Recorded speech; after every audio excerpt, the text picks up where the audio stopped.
کتاب الایمان صحیح مسلم حدیث نمبر 15۔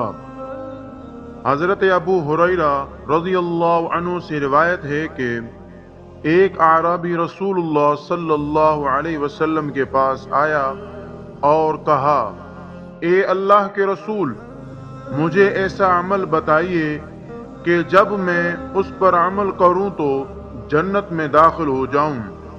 آپ صلی اللہ علیہ وسلم نے فرمایا، تم اللہ کی بندگی کرو، اس کے ساتھ کسی کو شریک نہ ٹھہراؤ، نماز قائم کرو جو تم پر لکھ دی گئی ہے، فرض زکوٰۃ ادا کرو اور رمضان کے روزے رکھو۔ وہ کہنے لگا، اس ذات کی قسم جس کے ہاتھ میں میری جان ہے، میں نہ کبھی اس پر کسی چیز کا اضافہ کروں گا اور نہ اس میں کمی کروں گا۔ جب وہ واپس جانے لگا تو نبی اکرم صلی اللہ علیہ وسلم نے فرمایا، جسے اس بات سے خوشی ہو کہ وہ ایک جنتی آدمی دیکھے تو وہ اسے دیکھ لے۔ کتاب الایمان صحیح مسلم حدیث نمبر 16۔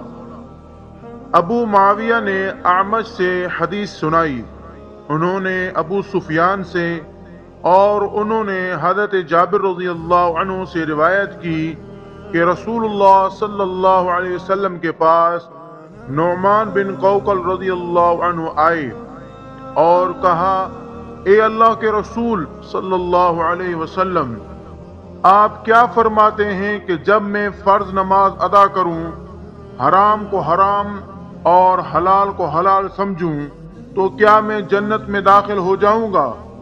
نبی اکرم صلی اللہ علیہ وسلم نے فرمایا، ہاں۔ کتاب الایمان صحیح مسلم حدیث نمبر 17۔ شیبان نے اعمش سے، انہوں نے ابو صالح اور سفیان سے اور انہوں نے حضرت جابر رضی اللہ عنہ سے روایت کی، انہوں نے کہا، نعمان بن قوقل رضی اللہ عنہ نے عرض کی، اے اللہ کے رسول۔ پھر اس سابقہ روایت کی طرح ہے اور اس میں یہ الفاظ زیادہ کیا گیا ہے اور میں اس پر کسی چیز کا اضافہ نہ کروں گا۔ کتاب الایمان صحیح مسلم حدیث نمبر 18۔